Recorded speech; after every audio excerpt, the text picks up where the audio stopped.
SIR নিয়ে এত ঘাবড়ানোর কিছু নেই। এসআইআর এবার এসআইআর এর নাম করে বিজেপি ভয় দেখাচ্ছে আর মমতা ব্যানার্জিও ভয় দেখাচ্ছে। এরা আরএসএস এবং বিজেপির ভাষায় কথা বলছে। এসআইআর করে দেশের নাগরিককে বেনাগরিক করার ষড়যন্ত্র বন্ধ করতে হবে।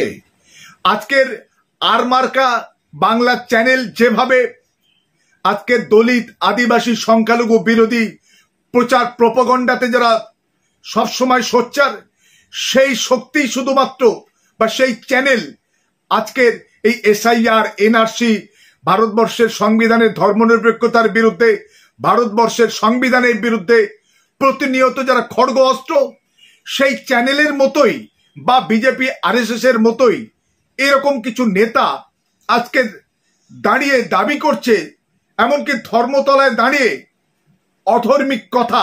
এসআইআর কে ভয় পাওয়ার কিছু নেই, এসআইআর হোক, আমাদের আপত্তি নেই। এসআইআর নিয়ে এত ঘাবড়ানোর কিছু নেই। এসআইআর এই নামে হয়তো হয়নি, কিন্তু 2006 সালে, 1997 সালে, 1977 সালে এরকম সংশোধনী হয়েছে। তাহলে তফাৎটা কোথায়? এবার এসআইআর এর নাম করে বিজেপি ভয় দেখাচ্ছে আর মমতা ব্যানার্জিও ভয় দেখাচ্ছে যে এসআইআর হলে মুসলমানরা নাকি বিপদে পড়ে যাবে, আর বিজেপি এসআইআর করে মুসলমানদের নাম কেটে দেওয়া হবে, এরকম ভয় দেখাচ্ছে। তফাৎটা এইটা। সুতরাং ভয় পাওয়ার কোনো প্রয়োজন নেই। আমরা তাই দাবি তুলেছি এসআইআর এর নামে যে আতঙ্ক তৈরি করা হচ্ছে, মানুষকে যেভাবে হয়রান করানো হচ্ছে, এসব বন্ধ করতে হবে। অথচ তারা দাবি করছে যে মঞ্চে, সেই মঞ্চটাই নাকি এসআইআর বিরোধী একটি মঞ্চ অন্যান্য দাবির সঙ্গে। সেখানে তারা কাদেরকে ধোকা দিতে চাইছে? কেন, কাকে খুশি করার জন্য তারা এসআইআর এর পক্ষে সওয়াল করছে? প্রশ্ন উঠছে সেখানে।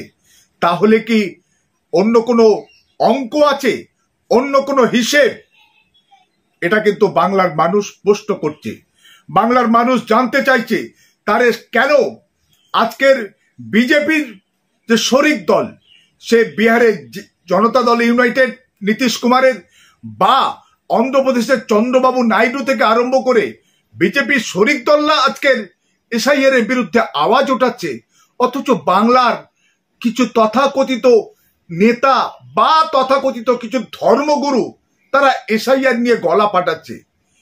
যে সমস্ত নেতা শুদ্ধ বাংলা বলতে পারে না, নিজের মাতৃভাষা শুদ্ধভাবে বলতে পারে না, তারা ইংরাজিতে নির্বাচন কমিশনারের জারি করা বা হিন্দিতে জারি করা তথ্য তারা কিভাবে বুঝবে? তার ব্যাখ্যা বিশ্লেষণ কিভাবে তারা আজকের করবে? আজকের বিজেপি নির্বাচন কমিশনকে সামনে রেখে আরএসএস দেশের প্রান্তিক মানুষ, গরিব মানুষদেরকে আজকে হয়রান করার, তাদেরকে সন্ত্রস্ত করার, তাদেরকে ভয় পাইয়ে দেওয়ার, তাদেরকে ভোটাধিকার কেড়ে নেওয়ার একটা ভয়ঙ্কর চক্রান্ত করছে। দেশ জুড়ে ইতিমধ্যে তোলপাড়, ভোট চোর গদি চোর, ভোট চুরি করে কেন্দ্রে সরকার তৈরি হয়েছে বলে সারা দেশ জুড়ে আজকে আওয়াজ উঠেছে। যারা ভারতবর্ষের সংবিধানকে, ভারতবর্ষের গণতন্ত্রকে, ভারতবর্ষের যুক্তরাষ্ট্রীয় ব্যবস্থাকে যে শক্তি অস্বীকার করে, সেই শক্তি বকলমে নির্বাচন কমিশনারের মাধ্যমে মানুষের ভালো করতে পারে না। এসআইআর বা নিবিড় সংশোধন, বিশেষ নিবিড় সংশোধন, এই শব্দ বন্ধে কোনো আপত্তি নেই, কিন্তু যে প্রক্রিয়ায়, যেভাবে, যে সমস্ত ডকুমেন্টস চাওয়া হচ্ছে, সেগুলো প্রান্তিক মানুষ, গরিব মানুষদের কাছে সাধারণভাবে থাকে না।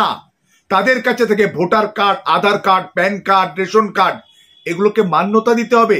সুপ্রিম কোর্ট ইতিমধ্যে আধার কার্ডের কথা বলেছে, কিন্তু যারা ভোটার লিস্টে যারা মারা গেছে তাদের বাদ দেওয়া হোক, এটা তো বরাবর হয়ে থাকে, এখানে কোনো আপত্তি নেই। কিন্তু চক্রান্ত করে বিহারে যেটা করা হয়েছে, 1 মাসের মধ্যে 65 লক্ষ নাম বাদ। ভারতবর্ষেও সেটা, পশ্চিমবঙ্গেও সেটা করা হতে পারে। বিরোধী দলের নেতা সেখানে প্রকাশ্যে দাবি করছে, মুসলিম সমাজের একটা মানুষকে হুমকি দিচ্ছে, আমরা এসআইআর করে এদেরকে সব ভোটার লিস্ট থেকে নাম বাদ দিয়ে এদেরকে সব বাংলাদেশে পাঠিয়ে দেব।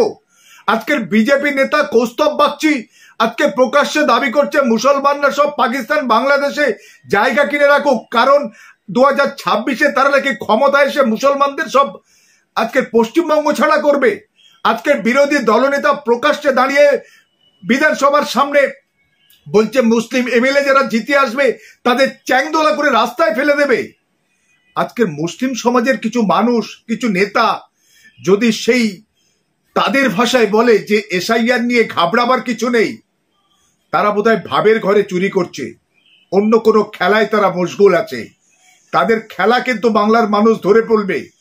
কিছু অন্ধ ভক্ত, কিছু গোবর গণেশ, তারা হয়তো ধরতে পারবে না, তারা তো জহুজুর মোসাহেব, তারা হয়তো বেস্তের টিকিট পাওয়ার জন্য আজকের যা বলবে তাই হজম করে ফেলবে। কিন্তু হাজারটা ভেড়ার মাথা একটা মানুষের মাথা তো এক হতে পারে না। তাই বাংলার মানুষ, বাংলার সংখ্যালঘু, বাংলার দলিত, বাংলার আদিবাসী, তারা কিন্তু বিজেপি আরএসএস এর যে চক্রান্ত এই মুহূর্তে এসআইআর কে কেন্দ্র করে সেটা তারা ধরে ফেলেছে। কিন্তু কিছু মুসলিম সমাজের কিছু ভুঁইফোড় নেতা যদি ধরতে না পারে বা ধরতে না চায়, সেটা তাদের অঙ্ক, তাদের হিসেব, তারা সেখানে থাকুক। আমরা বাংলার মানুষ, আমরা এসআইআর এর বিরোধিতা করছি, ইনশাআল্লাহ আগামীতেও আমরা এসআইআর এর বিরোধিতা করব এবং যে কোনো চক্রান্ত সাধারণ ভোটারদেরকে ভোটার লিস্ট থেকে নাম বাদ দেওয়ার আমরা রুখব। এটা আমাদের অঙ্গীকার। দেশকে, সমাজকে এগিয়ে নিয়ে যাওয়া এবং দেশ বিরোধী শক্তি, সংবিধান বিরোধী শক্তি, আজকে ধর্মনিরপেক্ষ এবং গণতন্ত্র বিরোধী শক্তি, যে কোনো অশুভ প্রচেষ্টা আমরা রুখে দেব। এটাই আমাদের সকলের শপথ এবং সংকল্প। আপনারা মূলত এখানে ওয়াকআপ বিরোধী, এসআইআর বিরোধী, পরিযায়ী শ্রমিকদের উপর যে অত্যাচার সেই বিরোধী আন্দোলন করছেন। এই এসআইআর বিরোধী আন্দোলন থেকে আপনাদের এই যে মঞ্চের একজন নেতা, তিনি প্রকাশ্যে বলছেন যে এসআইআরে কোনো আতঙ্কিত হবেন না, এসআইআরে কোনো ভয় নেই। যিনি বলেছেন সেটা তার ব্যক্তিগত মত, তাকে সে ব্যাপারে কোশ্চেন করতে হবে। কিন্তু আমরা একটা দলের প্রতিনিধিত্ব করি, আমাদের দলের স্পষ্ট বার্তা হচ্ছে যে এসআইআর করে ভারতের নাগরিকদেরকে বেনাগরিক করার একটা ষড়যন্ত্রে লিপ্ত হয়েছে, ষড়যন্ত্রে নেমেছে এদেশের সরকার। ফলে এর আগে যেগুলা ইনসেন্টিভ হয়েছে সেই ইনসেন্টিভকে কোনো সময় স্পেশাল বলে বলা হয়নি। এবারের ইনসেন্টিভকে কেন স্পেশাল বলা হচ্ছে? স্পেশালভাবে ছাঁটাই বাছাই করা হচ্ছে নাগরিকদের, স্পেশালভাবে ছাঁটাই বাছাই করা হচ্ছে ভোটাধিকারকে। আপনার যদি ভোটের অধিকারই না থাকে তো আপনি নাগরিক কিসের? কিন্তু আপনাদের মঞ্চের নেতা তো বলছে কোনো ভয় নেই, এর আগেও এসআইআর হয়েছে অন্য নামে। যে বলছেন সেটা তাকে জিজ্ঞেস করতে। আপনাদের মঞ্চের একজন সদস্য আপনি এড়িয়ে যাচ্ছেন এভাবে। মঞ্চে 33টা সংগঠন আছে, 33টা সংগঠনের 100খানা নেতা আছে। আপনি সেই স্টেজে বসেছিলেন, কোনো প্রোটেস্ট তো করেননি? আমি সেই মঞ্চের একজন প্রতিনিধি। 33টা সংগঠনের 100 জন নেতা আছে, তো 100 জন নেতার মধ্যে কে কি বলেছে তার প্রত্যেকটার জবাব আমি হাকিকুলকে দিতে হবে না? আপনাদের তাহলে অবস্থান কি? একদম স্পষ্ট অবস্থান, এসআইআরে ভয় নেই। স্পষ্ট অবস্থান, এসআইআর করে দেশের নাগরিককে বেনাগরিক করার ষড়যন্ত্র বন্ধ করতে হবে। নাগরিক গণনার দরকার আছে, নাগরিক গণনা করুন। ভোটের সংশোধন দরকার আছে, করুন। যে মারা গেছে তাকে বাদ দেওয়ার দরকার আছে, করুন। কিন্তু এইভাবে ঢালাইভাবে 2002 সালের ভোটার লিস্টকে কেন গ্রহণযোগ্যতা দেওয়া হচ্ছে? 2024 সালে যে লোকটা ভোট দিয়েছে সেই লোকটার ভোটাধিকার কেন চলে যাবে? তার বাবার ভোট 2002 সালে ছিল কি ছিল না সেটা বড় কোশ্চেন। সে ভোট দিয়েছে 2024 সালে, সেটা বড় কোশ্চেন নয়।